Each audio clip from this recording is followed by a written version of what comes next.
師傅呢個係咩嚟㗎？叉燒嚟嘅，豬頸肉、梅花肉同埋五花肉。我即係3個位都有嘅。麗蓉香酥松子鴿、禾稈草老鵝炆豬手、荷香貢螺炊禾花魚。我發覺過嚟番禺食嘢咧，真係冇踩雷嘅。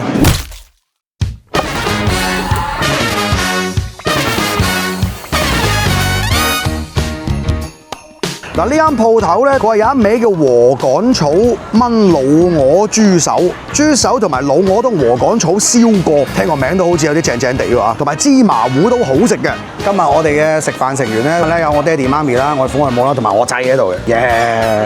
問下先有冇人啊？喂，咁鬼好鑊氣嘅後邊，我貪咩嘅啫？師傅呢個係咩嚟㗎？叉燒嚟嘅。咁而家呢個步驟係做緊咩喺度？仲有咖喱酥同玫瑰露燒。我試下呢個先，試下呢個先。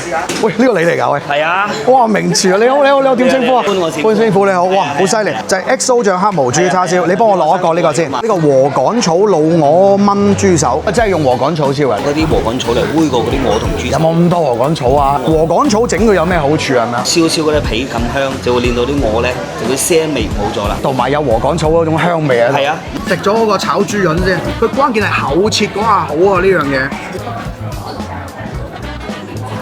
哇，好有酒香，好嫩呢嚿豬潤。你唔好以為裏邊係未熟嘅喎，有啲粉粉嫩嫩其實已經係熟晒㗎啦。佢太熟咧，你食落去會好似起渣咁樣，咬落去冇渣，乾潤味好純粹。外邊就係豉油、蠔油，再加埋酒去讚佢。麗蓉香酥松子鴿、荔浦芋頭，然之後咧再加埋啲鴿啊、乳鴿嘅肉啊，睇落去好似嗰種芋角啊！裏邊有一粒粒嗰啲唔知咩咧，好似松子啊！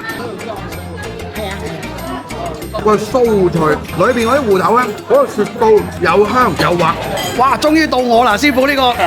咁喺裏邊本身叉燒燒好啦，外邊仲要燒多次，點解咧？會增加啲酒香。XO 咧就有果木桶嘅果木香味，玫瑰露咧就係有玫瑰花同高粱酒釀嘅嘛，佢帶有玫瑰花嘅香味。哇！個叉燒咧開始滴蜜汁啦，已經，即係咁將嗰多餘嗰油脂咧再逼翻佢出嚟。最左邊豬頸肉嚟嘅 ，OK。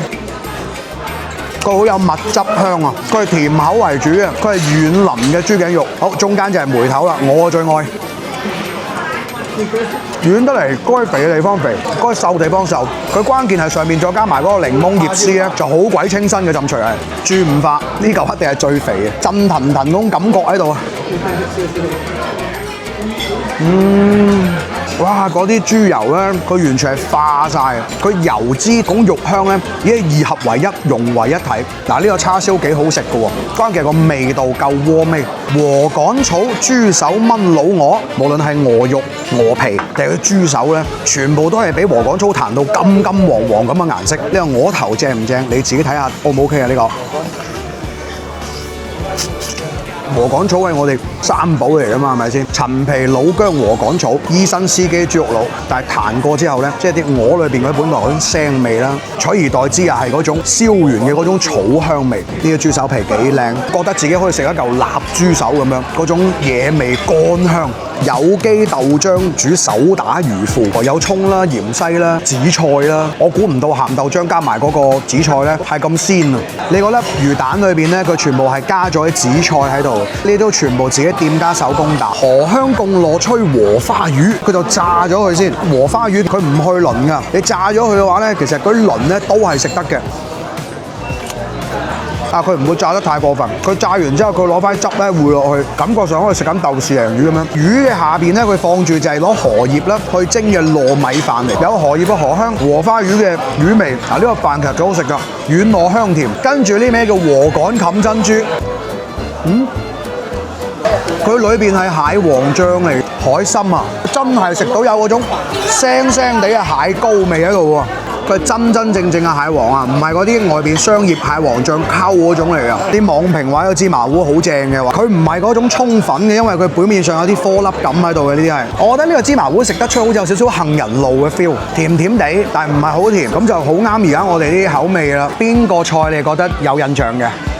禾花魚好食係咪？我啊覺得個叉燒咧係好食嘅。6個人埋單，醬面咧就690蚊嘅。咩減免啊？大概可以減30零蚊。咁實際我今日俾咧就係655蚊。清單放評論區，有需要自己參考啊！